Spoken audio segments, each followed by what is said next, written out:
नमस्कार. 75 वर्षाचा सासरा जगदीश शर्मा हा त्याच्या सुनेच्या शेजारी नग्न अवस्थेत झोपला. सून पण नग्न होती. सुनानं सासरा जगदीश याला उत्तेजित केलं, गरम केलं. गरम केल्यानंतर जवळ असलेला चाकू घेतला आणि सासऱ्याचं जे लिंग उत्तेजित झालेलं लिंग होतं ते एका झटक्यात कापलं आणि सासरा हा काही क्षणात मृत्यूच्या जाळ्यात अडकला गेला. आता का झालं असं? कसं झालं? कोण झालं? हे पूर्ण स्टोरी बघण्या अगोदर मित्रांनो, आपलं कलियुगाचा वारा हे YouTube चॅनल सबस्क्राईब करा आणि बेल आयकॉन ऑन करा आणि स्टोरी आवडल्यास लाईक करायला विसरू नका. आपल्याला ही स्टोरी ऐकण्यासाठी आपल्याला मेन जायचंय गुजरात राज्यात. गुजरात राज्यातील खेड जिल्ह्यातील टाकोल हे गाव आहे. त्या गावात जगदीश शर्मा हे गृहस्थ आहे. हे म्हणजे 75 वर्षाचे म्हणजे एक्सपायरच होईल होते. म्हणजे एक्सपायर म्हणजे सगळ्या नोकरीतून याच्यातून गेलेले कारण 75 वर्षाचं म्हातारं. आता ह्या 75 वर्षाचं जगदीश या म्हाताऱ्याला 2 मुलं आहे. एकाचं नाव आहे अजय आणि एक विजय. विजय हा मोठा आहे, अजय हा लहान आहे. आता हे दोन्ही पण विवाहित मुलं आहे आणि त्यांच्या त्याला 2 बायका, त्यांच्या 2 बायका आणि 2 मुलं आणि हा एक 5वा असा यांचा पंचमुखी पंचमुखी महादेवाचं कुटुंब यांचं सुखी कुटुंब होतं. पण आता हा सासरा आहे, जगदीश शर्मा हा म्हणजे रंगेल सासरा आणि त्याची लहानी सून मनीषा. आता हे जो विजय मोठा, विजयची बायको याचं अगोदर लग्न झालं. नंतर अजय शेजारीच एक गाव आहे. त्या गावाचं नाव चोर असं काहीतरी गावाचं नाव होतं. चोळ हे गाव होतं. त्या गावात त्याचं अजयचं एका तरुणी त्याला आवडली. त्या तरुणीसोबत त्याचे प्रेम संबंध जुळले. प्रेम संबंधातून गुटूर होता त्यांचं लग्न केलं. त्यांनी प्रेमविवाह केला. समाजाच्या रीतिरिवाजानं लग्न केलं. लग्न केल्यानंतर मनीषा ही सून आपल्या घरात आणली. आता घरात सून तर घरात आली, पण ती कशी होती? म्हणजे चंचल. चंचल कळालं का तुम्हाला? म्हणजे तिची एका गोष्टीवर कधीच ती तृप्त नाही. म्हणजे अतृप्त आत्मा जशी भटकती आत्मा तशी ती पोरगी होती. आता ही कशी होती? चंचल आणि बोलकी. कोणालाही बोलायचं. ओळखीचा असो, अगर नसो त्याच्यासोबत बोलत बसायचं आणि मन मोकळ्यापणानं बोलायची. आणि दिसायला पण चार चौघीत उठून दिसायची. चांगली दिसायची. शरीरयष्टी चांगली होती. जे आपण थंबनेलला फोटो दिलेला आहे, हा तिचाच ओरिजिनल फोटो आहे. आणि दिसायला चांगली, गोरी चिट्टी आणि अंगानं शरीरानं भरलेली. आता ही काय मनमोकळेपणानं आवरायची, बोलायची. आता सासरा येता. सासरा पण हा कसा होता? हा पण जास्त लहान्या सुनाकडेच जास्त आक्रेट हे होता, लक्ष द्यायचा. कारण तिला काय असो नसो, काय करायचं, तिच्या कामात मदत करायची, नसलेल्या ठिकाणी लुडूबुडू करायचा असा तो तिचा सासरा तिच्यासोबत करायचा. मोठ्या सुनाला जरा लक्ष देत नशी. पण मग हे घरात तर होते. हे घरातले जरा वाटलं की नाही बाबा म्हातारं आहे, करतंय करू द्या. सून आहे, सासरा आहे, कसं आहे मायलेकाचं कसं बापाचं आणि लेकीचं नातं जसं आहे, तसं सासऱ्या सुनाचं नातं असत. असं ते सगळे कांटाळणी करायला करू लागली. पण कालांतरानं काय होऊ लागलं त्यांच्यात आहे ना, जास्त जवळीक वाढायला लागली. कारण त्याचे पाय दुखायचे, पाय दाबून देणं, त्याच्यानंतर त्याच्या टोंगळ्याला मालिश करणं, मालिश करता करता वरी मालिश करणं, मालिश असं करता करता त्यांचं लय चालायचं. एका खोलीत जायचे. खोलीत गेल्यानंतर दरवाजा पहिला उघडा राहायचा. पहिले पाय दाबायचे. नंतर काही दिवसांनी असं होऊ लागलं, की दरवाजाला आतून कडी बसायची आणि कमीत कमी 1-1, 2-2 घंटे मनीषा आणि सासरा जगदीश शर्मा हे काही बाहेर येत नसायचे. आता हे मोठ्या सोनाच्या लक्षात आलं. मोठ्या सोनानं तिच्या नवऱ्याजवळ विजयजवळ सांगितलं. विजयनं बाप असल्यामुळं आता इथं विषय लक्षात घ्या. जे बापानं मुलाला सांगायला पाहिजे तर मुलगा बापाला सांगतोय. बापाला मुलगा सांगतोय, की "बाबा तुम्ही असे करू नका." असे वागल्यानंतर आता ते म्हातारं रंगेल म्हातारं होतं. त्या म्हाताऱ्याला कोणी दोन्ही पण मुलं बोलण्याची एवढी काही हिंमत करत नसे. तरी पण मोठ्या मुलांनी हिंमत केली. सांगितलं, शेजारी-पाजारी नावं ठेवतात. असं होतंय, तसं होतंय. तुम्ही इतकं सोन्यासोबत इतकं क्लोज राहू नका. जरा दूर राहा. पण म्हातारा ऐकल तो म्हातारा कसला. कारण जगदीश हा रंगेलच. आता पहिलं तर रंगेल म्हातारं. त्याला तरणी-बाण भेटली पुन्हा. ते काही ऐकेना. यानं सांगितलं, की "बाबा लोकांकडे तू लक्ष देऊ नको. लोकांचं काही बोलणं मनावर घेऊ नको." कारण लोकं आपल्यावर जळतात. लोकं नावं ठेवत असतात असं-तसं. "ती माझी सून आहे, असं आहे, तसं आहे." असं करून त्यानं उडवाउडवीची उत्तरं दिली आणि तरी त्यांचं ते सुरूच होतं. आता ही जी होती मनीषाला घरातले मोठा दीर असो, नवरा असो किंवा मोठी जाऊ असो, हे कोणीही तिला बोलण्याची हिंमत करत नसे. कारण जर कोणी बोलायला गेलं, तर ते म्हातारं तिची बाजू घ्यायचं. आता म्हाताऱ्याने बाजू घेतली म्हणल्यानंतर म्हातारा घरचा मालक. आता घरचा मालकच म्हणल्यानंतर असं म्हणल्यानंतर तुम्ही बाकीची गुपचूप बसणार.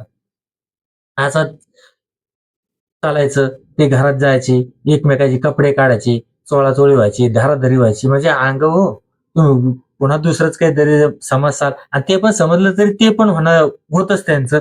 मग असं त्यांचं चालायचं. आता चालता चालता ती काय करायची पुन्हा तेवढं झालं की नंतर ती फोनवर राहायची. आता तुम्हाला माहिती प्रत्येकाकडे स्मार्टफोन आलेले, त्याच्यात Instagram आहे, Facebook आहे, YouTube आहे. प्रत्येक याच्यावर असे रील येतात. आता त्या Instagramवर तुम्ही बघताय, ज्या स्टार समजता तुम्ही, ज्या स्टार होत्या त्या काहीच नाही. त्या फक्त अश्लीलतेनं स्टार झालेल्या आहे. कोणी ढोंग स्टार आहे, कोणी मांडी स्टार आहे, कोणी छाती स्टार आहे. आता काय आहे पोरी, लेडीज कोणती पण जशी छाती उघडी केली झाली ती स्टार. जशी मांडी उघडी केली झाली स्टार. ढोंगण हलवलं झाली स्टार. म्हणजे ढोंगण स्टार, छाती स्टार आणि मांडी स्टार. आता ह्या स्टार कशा आहे आणि पोरं पण ते दिसलं का अश्लीलता थोडीफार की लगेच मित्राला रील शेअर कर. शेअर केल्यानंतर ते ऑटोमॅटिक व्ह्यूज वाढत जाते. त्याच्यानंतर त्याचा रीच वाढत जातो. आणि त्याला असं वाटतं आम्ही स्टार झालो. त्या स्टार नसतात. कारण त्यांचे ते अंग प्रदर्शन पाहून लोक त्यांच्याकडे आकर्षित झालेले असतात. बाकी काही नसतं. अशाच याच्यातून तिच्या भावना चव्हाळल्या. त्याच्यानंतर Facebookच्या माध्यमातून, Instagramच्या माध्यमातून मनीषाला काय झालं, एक मुलगा तिथला भेटला. आता त्या गावातला जवळच्या गावाचा मुलगा भेटला आणि तो आम्ही 30शीतला तरुण. आता ही 30शीतली ही पण ती 35शी, 30-35शी आणि तिचा पण तो प्रियकर 30शीतला. आता समवयस्कर जरा चांगले, दोघं पण जवान. आता ही काय करू लागली, ह्या म्हाताऱ्याला टाळू लागली. आता म्हाताऱ्याला टाळू लागली म्हणल्यानंतर म्हाताऱ्याला टाळल्यानंतर म्हाताऱ्याचं पण खवळून उठायचं. कारण ते म्हणायचं, "तू मला कसं काय टाळते बुवा? तू माझी आहे, सून आहे, तू माझीच आहे." असं आहे. असं चोंबाळायचं, तिला असलं नसलं द्यायचा, पैसे द्यायचा आणि काम भागायचं. पण आता तिनं काय केलं, तिला 30शीतला तरुण भेटला. आता तो रगाट, त्याचा टायमिंग जास्त, ताबडतोब गरम व्हायचा, ताबडतोब उत्तेजित व्हायचा, ताबडतोब म्हणजे रांगारांग घासून-पुसून कार्यक्रम त्यांचा व्हायचा. आता हे म्हातारं किती केलं याचं पहिलं तर 20-25 मिनिटं उठायला टाईम लागायचा. उठोस्तर ही गरम होऊन पुन्हा थंडी व्हायची टाईम व्हायचा. नंतर याचं व्हायचं. याच्यामुळे तिचं काही त्याच्यात तृप्त होत नव्हती. आता 31शीतला तरुण नाहीतर नाही भेटल्यानंतर हा चांगला रगडून काढायचा, घासून-पुसून काढायचा, सगळं अंग दाबून-दुबून लगेच सगळं चुरामुरा करून टाकायचा. असा तो तरुण. आता ती कोणी झालं तर अशा तरुणाकडे आकर्षित होणार, तर म्हाताऱ्याकडे होणार. मग हिनं काय केलं, हिनं ठरवलं, की बाबा नवरा आपला थांडा आहे. नवऱ्यातही दम नाही. आजेमध्ये दम नाही. आपण आता या युवकासोबत पळून जायचं. तिला पळून जाण्यासाठी तिनं प्लॅन केला, पण तो तरुण मीडियम याच्यातला होता. त्यानं काय केलं, तिनं सासऱ्याकडे मागणी केली, की मला ₹2,00,000 लागतील. आता हा ₹5,000-10,000 द्यायचा. हिनं एकदम 2,00,000ची मागणी केली. सासरा जगदीशनं सांगितलं, "माझ्याकडे ₹2,00,000 नाहीयेत सध्या, नंतर दे." मग ही पण, मनीषा पण सासऱ्याला टाळू लागली. काही काही ह्या कारणानं नाही, त्या कारणानं, काही ना काही कारणं त्याची. तो जर मला आज करू दे, ती म्हणायची नाही आज नको उद्या, उद्या नको परवा. असं करत करत ती टाळू लागली आणि जवळीक संबंध हे व्हायला लागले. आता त्याच्यात हे व्हायला लागले. मग तिनं ओळखलं, की जोपर्यंत हे सासरा आहे, आपल्या आणि त्या नवयुवकाच्या तरुणात सर्वात मोठा अडथळा येणारा हा आपला नवरा नाही, दिर नाही, आपली जाऊ नाही. पण आपल्याला सर्वात मोठा अडथळा हा आपला असलेला सासरा. सासरा हा सासरा बाजूला सारल्याशिवाय आपलं कार्यक्रम होऊ शकत नाही. हिनं काय सांगितलं, की मी जाते म्हणे आता दिवाळी झाली, दिवाळीची दगदग होती. मी माहेरी जाते. आधीच्या माहेरचं कोणी काही राहत नव्हतं. ते दुसऱ्या सुरतला राहत होते. त्या गावात कोणी राहत नव्हतं. हिनं काय केलं बॅग भरली आणि ते सांगितलं तुम्ही उद्या या. आपण तिथं गेल्यानंतर मस्त निवांत मध्ये 1-2 दिवस मस्त रंगारंग कार्यक्रम करू. चांगलं करू. तिथं आपल्याला कोणी अडवायला नाही, कोणी पाहायला नाही आणि काहीच नाही. पूर्ण नंगा-पुंगाच कार्यक्रम करू. अजिबात दिवसभर, रात्रभर कपडेच अंगावर ठेवायचे नाही. बिना कपड्याचेच राहू. हा पण म्हातारा खुश झाला. त्यानं सांगितलं, "तू आज जा." हिनं बॅग भरली. बॅग भरल्यानंतर ती घरून उठली आणि माहेराला निघून गेली. आता हे म्हाताऱ्याला का असं वाटलं, कधी दिवस निघतो, कधी मी जातो, कधी दिवस निघतो, कधी मी जातो. दिवस निघाला दुसऱ्या दिवसाचा. म्हातारा उठला, म्हातारा गेला. आता याला कोणी विचारणारं नव्हतं, कोणी पुसणारं नव्हतं. हा गेला, मनीषा तिथे गेला. मनीषा आणि ते दोघं जण तिथं मस्त असे झालं. पुन्हा 2 दिवसानंतर मनीषा वापस आली. आता यायला असं वाटलं म्हातारं गेलं कुठं? पण त्याला कळालं म्हाताऱ्याचं ते सुनाचं ते बरं आहे. हे गेलं असेल मनीषाकडे, जाऊ द्या. पण ती मनीषा वापस आली, पण म्हातारा काही वापस आला नाही. म्हातारा वापस नाही आला. म्हातारा वापस नाही आल्यानंतर त्याच्या मोठ्या पोरानं, विजयनं पोलीस स्टेशनला रिपोर्ट केला. सांगितलं, आमचे वडील जगदीश शर्मा वय वर्ष 75 हे काही कारण न सांगता घरातून बेपत्ता झालेत, निघून गेलेत आणि हे आम्हाला काही माहित नाही. आणि मग पोलिसवाल्यांनी 2 दिवस वाट बघितली. 2 दिवस वाट बघितल्यानंतर पुन्हा त्यांनी घरी आले. घरी आल्यानंतर त्याच्या मुलांची चौकशी केली, घरच्या लोकांची चौकशी केली, त्यांच्या जगदीशच्या मित्रमंडळी असते समवयस्कर म्हातारे त्यांची चौकशी केली. पण पोलिसवाल्यांनी ज्यावेळेस बयान वाचले, बयान लिहिल्यानंतर अधिकाऱ्यांनी बयान वाचले, त्यावेळेस त्यांचा जो मोठा मुलगा होता त्याचं बयान जरा वेगळं दिसलं. म्हणून त्यांनी त्या विजयला पोलीस स्टेशनला बोलावलं आणि त्याची पुन्हा चौकशी केली, विश्वासात घेतलं, त्याला विचारलं, "सांग म्हणे भाऊ, तू का तुझ्या लहान्या भावजीवर का शंका घेतली?" आणि त्यानं सांगितलं, "हे आमचा वडील आणि ही सून हे दोघं जण एकमेकाशी भरपूर क्लोज आहे. अरे सासरा सून कमी, पण मित्र आणि मैत्रिणीसारखे जास्त वागतात. म्हणून आणि ही ज्यावेळेस आदल्या दिवशी गेली, दुसऱ्या दिवशी आमचे वडील पण गायब झाले आणि ही घरी आली, तरी ते घरी आले नाही. याच्या पाठीमागं माझ्या लहान्या भावजीचा हात असावा, अशी माझी शंका आहे." त्यावेळेस पोलिसवाल्यांनी त्या मनीषाला काही न सांगता, कारण मनीषाचं बयान वाचलं. मनीषाने सांगितलं, "मला माहीत नाही. मला तिने उडवाउडवीची उत्तर दिली होती. मी तशी नाहीच. मला माहीतच नाही काय झालं आणि मग आपल्या सासऱ्याचा माझा फोन पण नाही."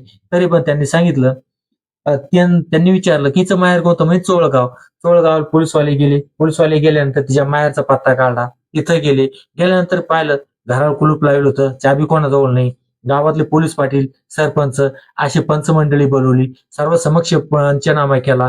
कायद्याच्या चौकटीत राहून पंचनामा केला आणि पंचाच्या समक्ष कुलूप तोडलं.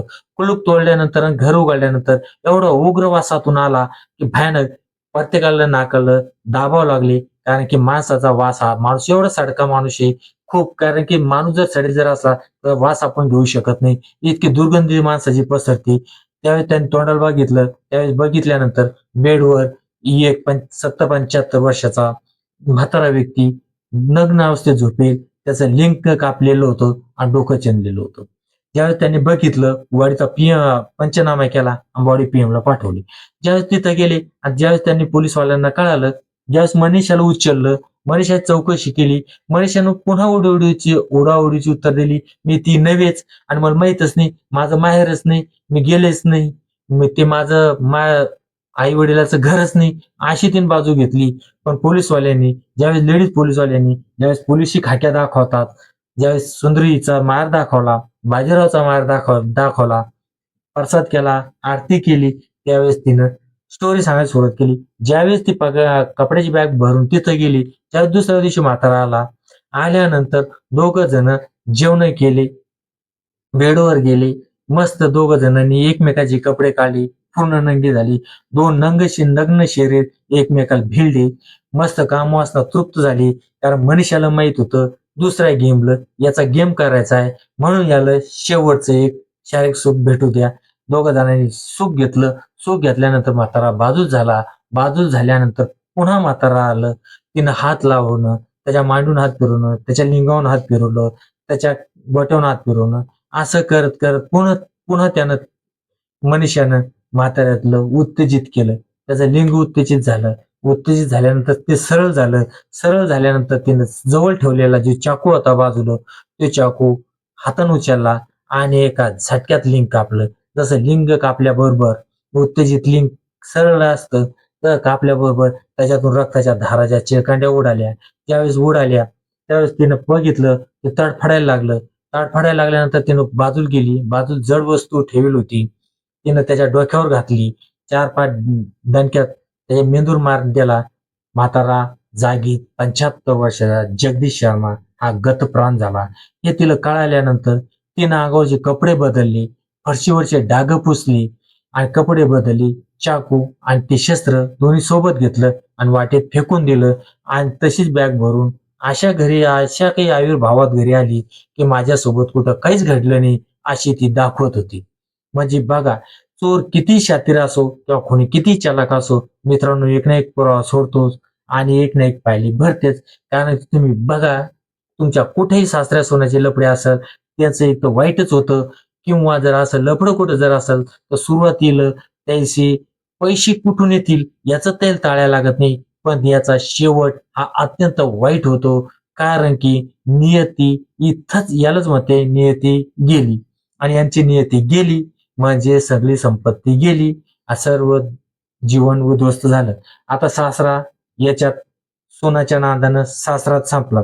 आता जी सून होती 30-32ची, हे पण 20 वर्षासाठी गेली. म्हणजे ही म्हातारीच होऊन येणार आहे. हिच्याकडं कोणीच पाहणार नाही. कारण हिच्या चेहऱ्यावर सुरकत्या आणि तिचे केस पूर्ण खालून वरून सगळे ढवळीत होणार आहे. त्याच्यामुळं मित्रांनो, 5 मिनिटाच्या खेळासाठी आणि 2 इंचाच्या बिळासाठी, 7 इंचाच्या खेळासाठी आपलं जीवन हे गमवू नका. त्याच्यामुळं सावध राहा, सावध व्हा आणि आपली घरचीच भाकर, घरच्या दोंडीतली भाकर आपणच खा. बस एवढंच मी सांगू शकतो. जय हिंद, जय महाराष्ट्र.